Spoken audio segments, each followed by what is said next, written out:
Hey, everybody. Welcome to Women's History Month, which is March, which is a month where we study and celebrate the vital role that women have played in the history of our country. And I, as a sales history nerd, think that this is a great opportunity to talk about the vital role that women have played in the history of our sales profession. And there's one specific one where I've written about her before, but I think that her name needs to be brought to light. I truly believe through my research that she is the pioneer for sales women in our industry, in our profession. And you won't find her anywhere. She's not written up in 2004's Birth of a Salesman at all. She's not in any sales history articles that you've read, but I stumbled upon her as I was reading an article back in 1916 in the Journal of Education. Yeah, I'm a nerd. And then I started to pull together the pieces and realized, holy cow, this woman's story is amazing and it needs to be heard. And when we look up who is the pioneer for women in the sales profession, Lucinda W. Prince, her name needs to come right up to the top. Let me tell you a quick little story about her. So back in 1860s, it was actually 1862 when she was born in Massachusetts, she was basically brought up to be a teacher.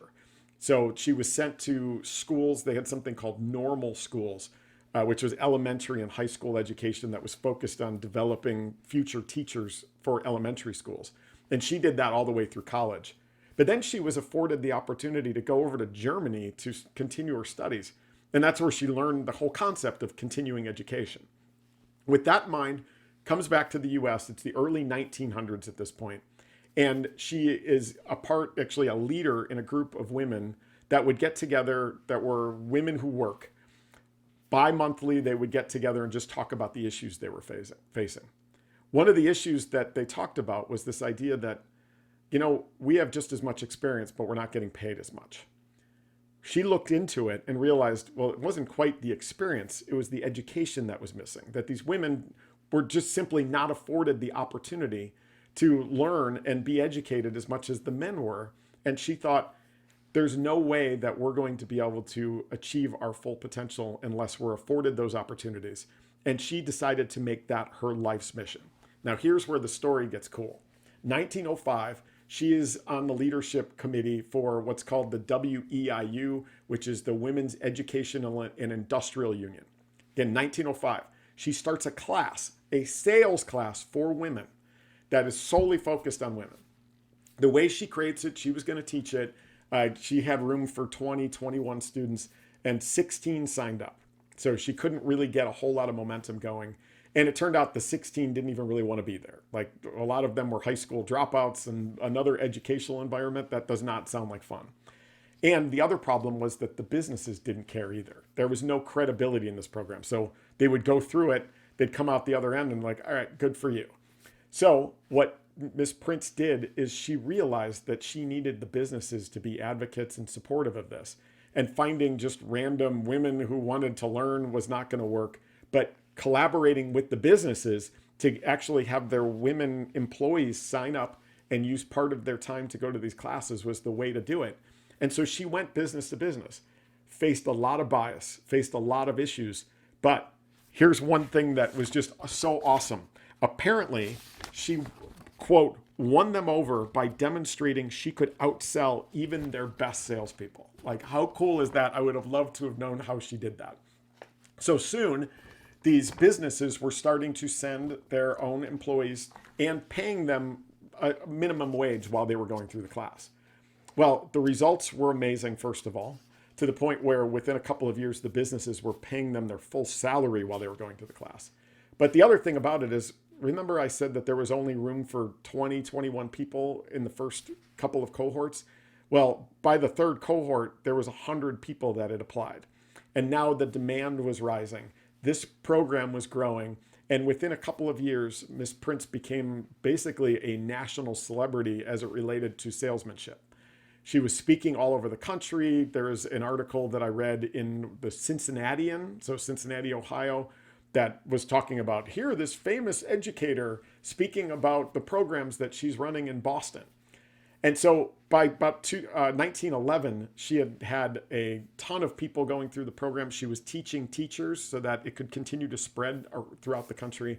And she started to turn her attention to high schools. And she wanted to start getting salesmanship taught as a program within the Boston public high schools. And sure enough, by 1911, salesmanship under her leadership was being taught in 11 Boston public high schools. And at the time, 400 women were going through the program. So her etching on the sales profession, especially as it relates to women in the business, it could not be argued with. And there's a couple of quotes that I would like to share with you before we wrap this little story up. One of them was from a speech I found that she had talked about in May of 1916. And she spoke of some of the prejudices she had to overcome. But then she wrote, quote, "Mothers and daughters came to realize that the position of a saleswoman was one of dignity, responsibility, and initiative. That it offered much more chance for personal development and a future than commercial courses. That above everything else, its cultural value was apparent." And like that's pretty inspiring, right? And so I've been following her. I'm still following some of the breadcrumbs to see where else. I've read articles and speeches anywhere from 1905 through about 1919.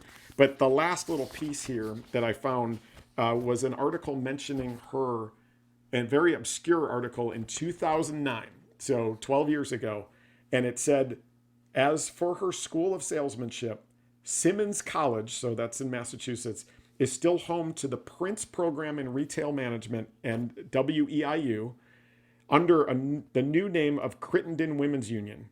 And it continues to provide services for the women of Massachusetts. So unfortunately, they removed the name Prince, but in my digging, it looks like this program, there's still parts of it that still exist, which is awful cool. So what I would love is for you to continue to share the ideals of Lucinda Prince. I think that she was a pioneer for women in our profession. I think she should be celebrated. I think she should be a household name in our profession, much like so many others. And I personally, when somebody does a Google search for who is the pioneer for women in the sales profession, I truly hope and believe that Lucinda W. Prince is the right person that should be popping up.